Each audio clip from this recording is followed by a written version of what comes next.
welcome to the Crochet Cakes YouTube channel. My name's Clarissa and we're gonna have a monthly crafty chat slash March wrap up.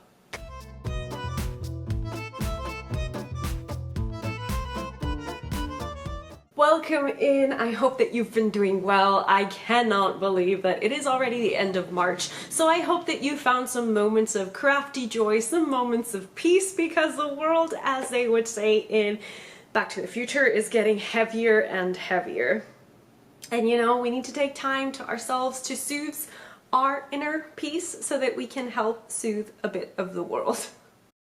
Today, as I said, we are going to be just wrapping up all the crafty stuff we've been doing. And for the month of March, that is going to include a little bit of sewing, and since it's my birthday month, also a giveaway, which I will go into details more towards the end of the podcast. But if you want to win the PDF for the Granny No. 5 top pattern and enough yarn to make it, then you definitely want to stick around and wait until we're done with all the crafty chat to go over the giveaway details.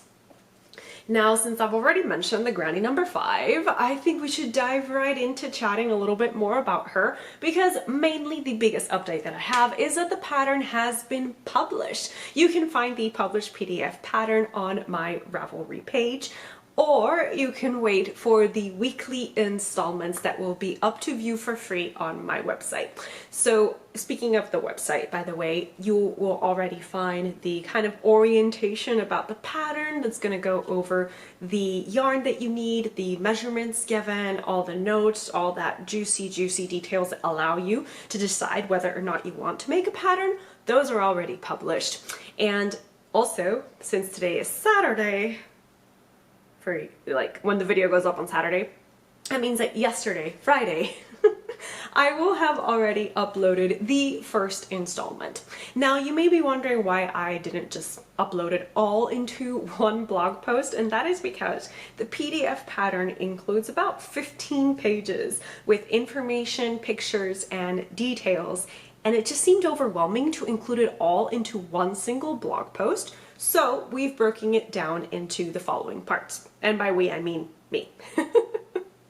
So we start with the neckline that was published yesterday. You can already start there. Then after we complete the neckline, we're going to move on to the yoke increases so that later we can move on to the sleeve separation and the body and finishing touches for the garment. So again, reviewing, that is neckline, yoke, sleeve separation, and body, and then sleeves and neckline. So 4 different parts. Now, the free version of the pattern does not include a video tutorial, which you can find in the paid for PDF, but I will say that there's already some free materials here on YouTube to help you on your way to make this Granny No. 5 top. You can find the tutorial for the bloom square, the granny triangle, and the single crochet join as you go method, which are the techniques that we need to work up this garment.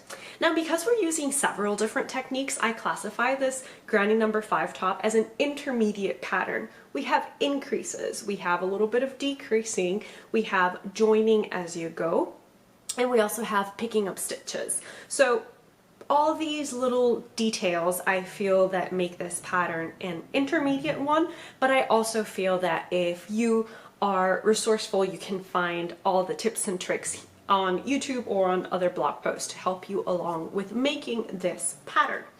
So if you're interested, you will find the links to everything that I talk about in the description box below, and that includes the website for the Granny No. 5 top, or I should say the blog post, as well as the PDF link if you're interested in purchasing from Ravelry. If you're not a fan of Ravelry, later on in the year, I will be uploading to Etsy.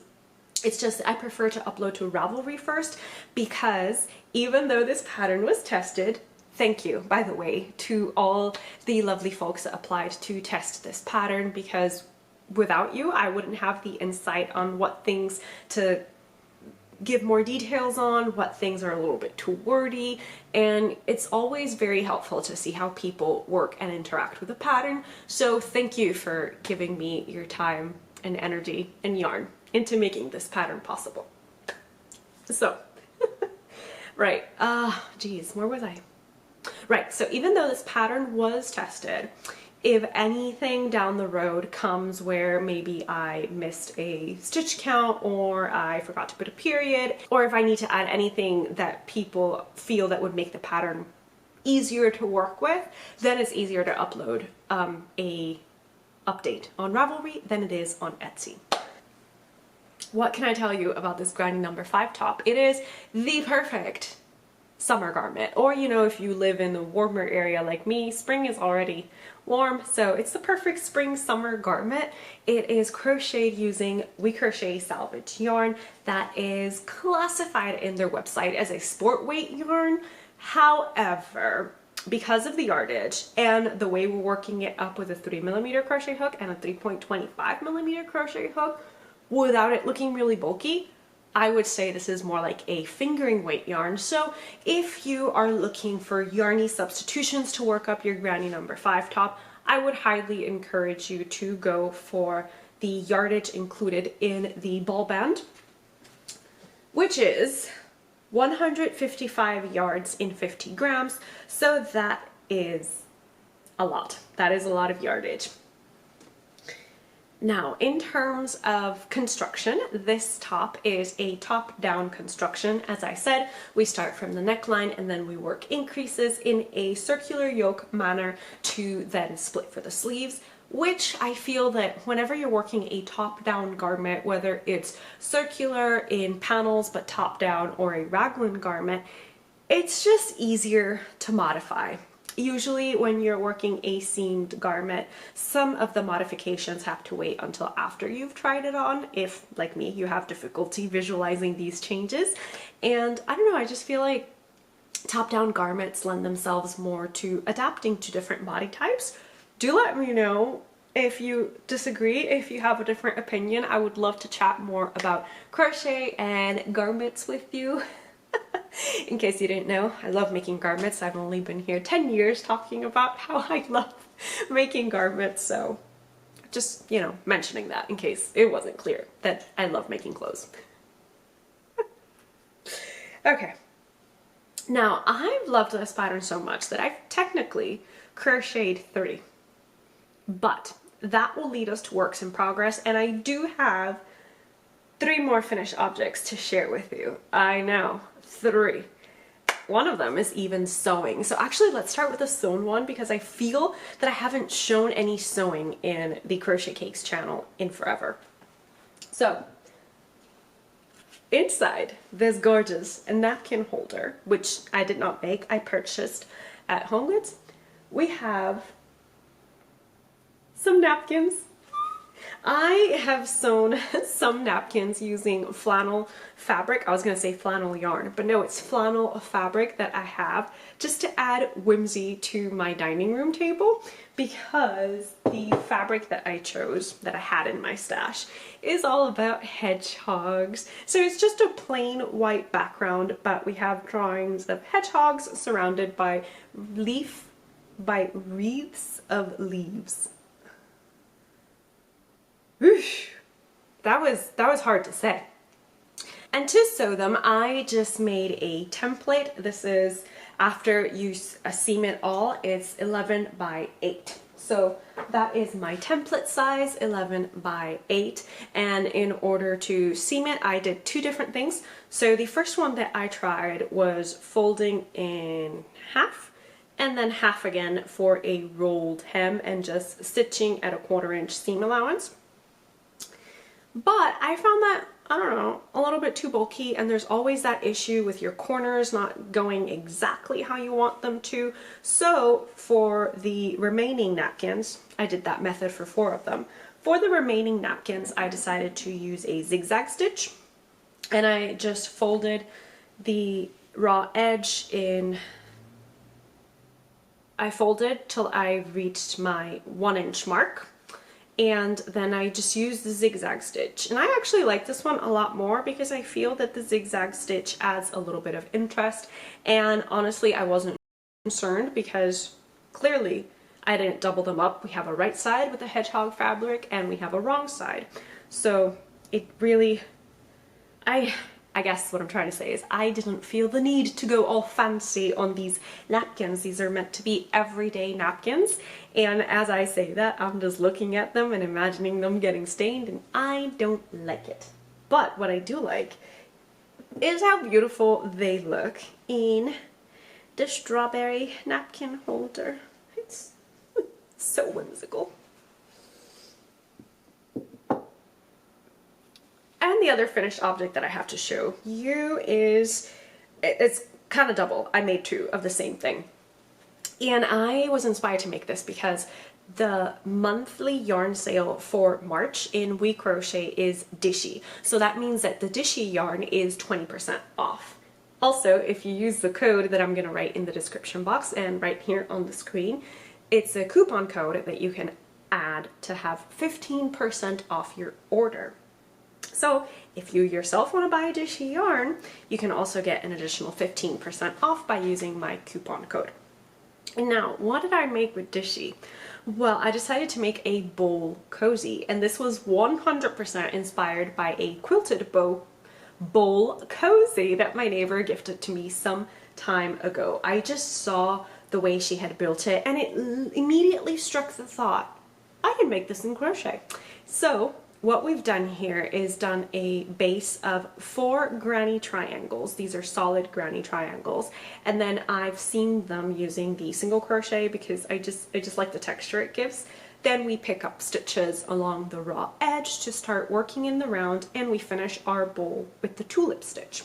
Now, bowl number 1 is this one. This was done with a darker taupey brown that I don't think Dishy has this color anymore, but the green is jalapeno, and then the top is not Dishy. This is, oh my god, this is Lolly by Conway and Bliss. It is ages, probably 7 years ago now this yarn has been discontinued, so unfortunately you can't get it, but I did think it made the most beautiful tulips because of the splashes of color that you have. Now, the second bowl I made using Dishy for the base as well. It's 100% cotton, so it's great for the microwave. And I use the color linen in my base, and then my green is honeydew. And again, I use the same yellow for the tulips. Yeah. There's nothing else to say about this except that if you like this yarn bowl, this bowl cozy, then let me know and I will prepare a little tutorial for you. It's honestly very, very simple. So I'll also include the link to the reel that I kind of explain the steps that I did, but it's really simple and effective, so I really like it. Now that is it for finished items, but I did tell you that I was working, or that I had worked up 3 granny number 5 garments. So that means that technically I should have another finished granny number 5 to share with you. And I do. We only have a picture of this finished granny number 5 because it is the size 1.5 that I describe in the pattern. I wanted to crochet a sample to make sure that it would actually give the measurements that I was telling you. And it did. However, I didn't like how this neckline fit. I much preferred the neckline that size 2 gives you. It's very open. However, I'm going to suggest that if you do want a little bit of a more open neckline, then you can work up your bloom granny squares in a 3.25mm crochet hook, but still work up your granny triangles in a 3mm crochet hook, and that will expand your neckline a little bit. Now again, you can play around with this. You don't have to crochet every single bloom granny square in a 3.25. Just do it strategically so that it's not obvious that you only did 1 or 2 of the bloom granny squares in a different size. Okay, so because of that, I decided to frog. And I started again. So we can move on to works in progress.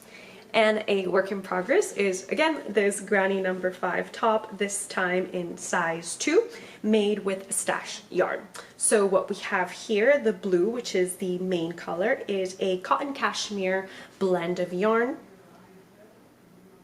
This particular color was a gift, but I tend to get my cotton cashmere blend yarn from Amazon. It comes in a pack of 5, or at least it used to.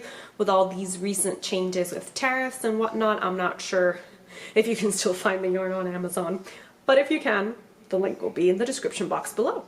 Apologies for the commercial break, but I just wanted to make sure that the camera was recording with audio, because I already recorded this entire podcast once, and for some reason, well, I don't know, it's not for some reason, the microphone that I put in the microphone jack just did not do its job. So yeah, I had lunch and I found a new unhealthy indulgence.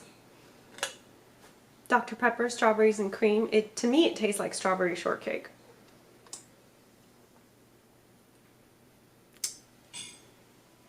That's sweet. Okay. We were talking about my granny number 5 in progress. So, I believe I mentioned what the yarn was, but I haven't mentioned the yarn that I'm using for the bloom squares or my contrasting yarns. So for my contrasting yarns, I am going with my leftover from Thrift Flip. This is the kind of yellowy green color from We Crochet's Selvage yarn, and I'm pairing that with this 75-25 merino nylon blend. This is sock weight yarn, and I think it goes really well together, especially with the blue, because the yarn in the middle, this wool yarn has gorgeous tones of browns, pops of yellow, and pops of blue. I believe this was a magical inspired colorway, maybe. It's from ye old stash of 2018. And as you can see, it's knit up into a miter square because I was actually going to knit miter squares, do a crochet border around them, and then use crochet granny squares to make a Battenberg blanket. And then I set that all in my head and I went, no, we're not doing that. So I'm frogging back some of that yarn that I used for the miter squares in order to make up my bloom granny squares. However, I will say that I still want to make a Battenberg blanket, and what I'm thinking is that I'm going to use the Pilsen blanket, which I've already crocheted, but make the Battenberg inspired. Did that make any sense? So you remember the Pilsen blanket, you work it in like strips, right? So you have a main color and then you have your contrasting colors. So that's what I'm thinking of doing eventually in fingering weight. However, that is not a project that I'm currently working on. Another project that I am currently working on is my reading shawl. Now, I don't actually have a name for this shawl, and I've asked my newsletter subscribers to give me their suggestions on what would be a good name for this shawl design, but now I'm going to be asking you, and you can let me know here or in the Discord server, wherever you prefer to communicate, what should I name this shawl that I'm going to show you? Now, this shawl, I've worked on it a little bit. It is a deep V type of shawl, okay, and in the middle we have a cable detail, and then along the edges we are using a stitch combination that kind of mimics pages in a book. So you know that you have the spine and then in between you see the pages. Sorry, not the spine, you know, when you have a book, the pages between the cover. That's what this shawl is meant to mimic. So at the moment it looks very small. I have not blocked this and I haven't added the border. Now for a border I have several ideas that I've been toying with. Idea number 1, just do a couple of rows of single crochet all the way around to add depth and a little bit of width to the shawl. Option number 2, do a rib on the shawl, at least the bottom portion, and that is going to be made using front post, back post double crochets. Option 3, would be to continue the cable down the middle and then do a rib. So let me know which of those options kind of resonates more with you, and I will definitely take it into consideration as I keep working along in this pattern. I didn't tell you about the yarn. The yarn that I'm using is We Crochet Heatherly, which is a acrylic wool blend, 80% acrylic, 20% wool, and it is a sport weight yarn. And the color is Butter, which I think is a very neutral, beautiful yarn. Oh, and you know what? Do you guys remember that beret that I was going to film a tutorial for, and I still am? I'm wondering if I should maybe get some DK weight Heatherly in the color Butter to match this shawl. That would be fun, right? That would be fun. Now, a very, very recent work in progress is something that literally would not let me sleep. And I had this design. I've been thinking about designing a top-down raglan or circular yoke sweater that has a lacy neckline for a long time. I'm gonna say ever since I designed my summer fan top, which later I played around with and made into the Fala Lady top. And it is this one right here that has a beautiful lace panel. So I've been thinking about toying with this, and I wanted to make a top-down garment, like I said. And I just kept trying different stitch combinations, and I wasn't getting to one until I finally did. And then I had to play around with how do I work with this stitch so that it's still lacy, but you see the raglan increases. So what I have is living in this a beautiful mustard bag with sagey green and pink butterflies. And inside we have a perfect match to this mustard and sage green. Don't you just love matching a project bag to your project? It's beautiful.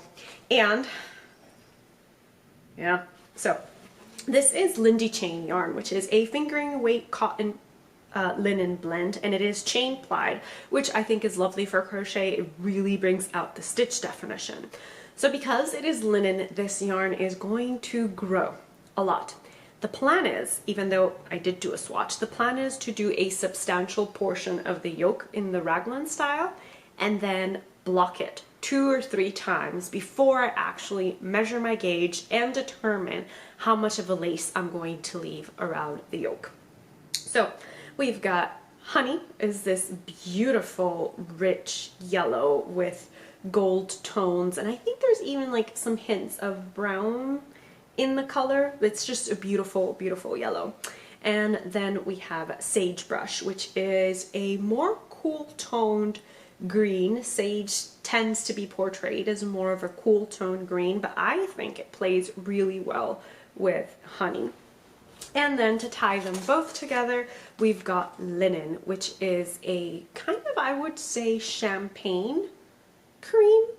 It's beautiful. It's a beautiful color, especially in this Lindy Chain yarn because it's Pima cotton and linen. Now I'm going to show you the contrast of how this linen yarn looks with the linen from the 100% cotton, the Dishy, which is 20% off. So this is Linen Dishy, and this is linen in Lindy Chain. You can see the tone is similar. The tones are similar, but the Lindy Chain at the top just looks more champagne-y than the linen at the bottom. This linen at the bottom to me looks more creamy, a little bit of like light brown butter when you start melting butter, like that kind of tone. But the top just looks more champagne-y, more nuanced, the linen at the top.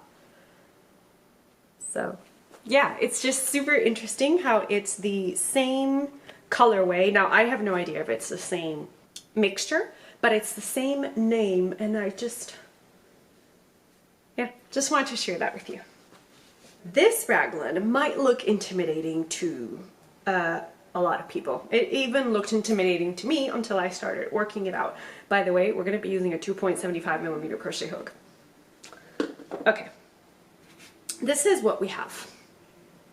And yes, those are 8 stitch markers. And you know I rarely use stitch markers, but this time we really, really need them because the stitch markers are going to denote where we start our raglan increases, where we stop the raglan increases, and where we increase in pattern. So the pattern in the middle is a gorgeous lacy pattern. It is called broadband. If you look at the stitch dictionary that I'm putting an overview here so you can see the stitch dictionary and the stitch that I'm going to be using. So that is the stitch, and you can see it's beautiful with fans and also popcorn stitches, and I thought it would make a beautiful, beautiful garment.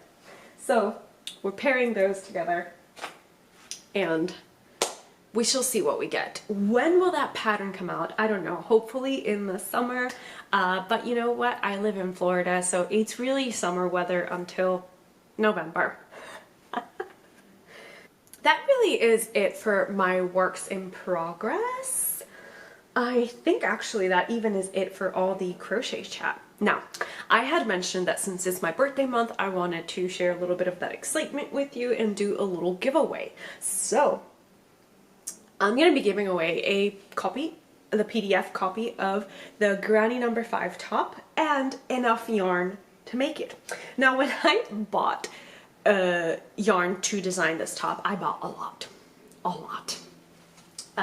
It was one of those things where I really wanted to err on the side of caution, and well, I was cautious. So what I'm going to be giving away is one ball of the pink color for the Bloom Granny Square, which is library card, one ball of thrift flip, and then we have 2 balls of rain barrel and 3 balls of less is more, which is the neutral yarn that you see on my top. Now, you will need more than 3 balls of what you're going to use your main color. So you can combine less is more with rain barrel, alternating rows however you want, and playing around with the colors so that you can get a top that you like. And you might think that one ball of one ball of thrift flip and 1 ball of the library card is not going to be enough for all, like, if you choose to crochet size 8, which is the biggest size in the pattern, but it will be. This is what I have left of the color thrift flip, which is the yellow with green undertones. This is what is left after completing this Granny No. 5 size 2 and then Granny No. 5 size 1.5. So I made 2 tops and I still have yarn left over. Now, the rules for the giveaway: you must be subscribed to the Crochet Cakes YouTube channel, and whatever comment you leave, you have to include Granny No. 5. And I'm writing that right here on the screen for you because we're writing the word granny followed by N-O and then literally the number 5. So type in Granny No. 5 when you want to enter the giveaway, and I will pick a winner using a random comment picker during the next podcast. Now, this giveaway will be open from today when the video goes up, which is March 29th, until the 26th of April. That's going to be Saturday, the 26th of April. So again, the giveaway will be open from today, the 29th of March, to Saturday, the 26th of April.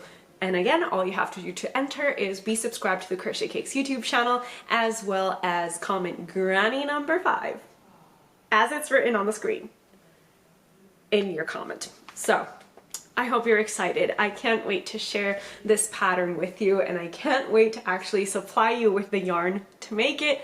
How amazing is that? Okay, speaking of birthday and amazing, there's been some little treats. I was given some little treats during my birthday, and I want to share some of those with you. First up, I got given Hello Kitty Island Adventure for the Steam Deck, and you can find Hello Kitty Island Adventure in Apple Arcade as a mobile game, or you can purchase it for your Switch or your Steam Deck. And it's just fun. It's low stress. You do have a lot of tasks, but you're not penalized for not completing them in a certain time frame, and it's just overall really a fun game to relax with. So I'm very happy with that one. And speaking of relaxing things, why not add more hobbies to the list? Even though, to be fair, I had already added this hobby to my list, and it is coloring. But I find coloring slightly stressful. Like, I always feel that I need to have the exact color of what something is going to be in order to color it in. And, you know, we can probably blame kindergarten for that, where you had to paint things the way they told you. So I asked for this book. And I'm so happy that I actually received it. This is, as the name suggests, color by line. So all the drawings inside, they have lines depicting the colors that you should color that. And it's taken all the stress out of coloring. Not only that, but in the back of the book, it gives you the colors, what it's gonna look like after you finished coloring. So I'm super, super happy with this. Oh, just a side note, if you're wondering why I always have a piece of paper in my coloring book, it's because some of the markers that I have are alcohol based and they tend to bleed. So yeah, I know some people don't like that, but I do find that the alcohol based markers just blend better than the water based markers. For example, this is an alcohol-based marker. This is a water-based marker. And in the water-based marker, you can see how streaky it is. And that annoys me a little bit. Oh, in terms of yarn, because I did treat myself a little bit to yarn. I bought that Lindy chain that I just shared with you, but also with my winnings from being a We Crochet ambassador, I got myself these dishy yarns. So this is Fiesta Red, which is a very vibrant red, and I got also Snow and Honeydew, which I already put away. But with these three colors, I'm going to be making a strawberry teapot cozy. Why I pause? No, I'm going to be making a strawberry teapot cozy. Okay, so another little treat that I got was a beautiful dress, but I have that packed away. We can move on to adding to our hobby repertoire, because I also got given books. Some of them were Kindle books. This one was a gift from Mom, and this one I bought for myself. So in addition to that, I also treated myself to a used copy of the Barefoot Contessa cookbook. And I'm talking about the Barefoot Contessa cookbook, her first cookbook that came out in 1999. I bought a used copy on eBay, I think it was. And so far, success. I'm really liking the recipes that I've tried. I haven't tried that many from this one. I did try a lot from, I believe it was the cookbook, How Easy Is That? And those recipes were delicious. And the last addition to the hobby hoard was a puzzle.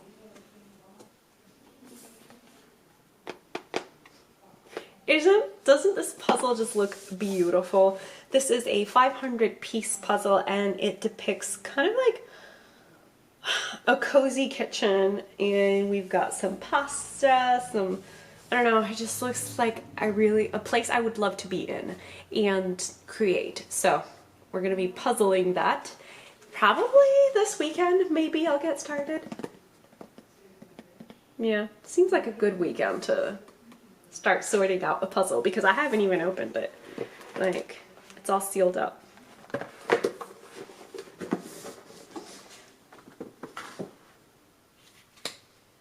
Now, in terms of little birthday treats and crafty chat, that is all that I have for you today. I haven't actually been reading any of the books that I was talking about last time. I did finish listening to the Barefoot Contessa, Ina Garten's memoir. I did finish listening to that, and I've also like I said, received 2 books, so I'm gonna get started reading those as well. But for the moment, I just want to thank you for spending a little bit of your wonderful crafty time with me. It's truly an honor for me that you choose to come back week after week when I post videos, and especially when I post podcasts, to just interact and spend a little bit of crafty time with me. You are seen, you are very valued, and I'm just very, very happy that you are here. And if you would like to continue being here, then feel free to subscribe in the button below. And next week, I hope to be releasing a little craft with me vlog, and I'm gonna leave the topic a little bit of a surprise. I'm just gonna give you hints. It involves books and yarn. And with that, until I see you next time, thank you for being here and happy crafting. Bye!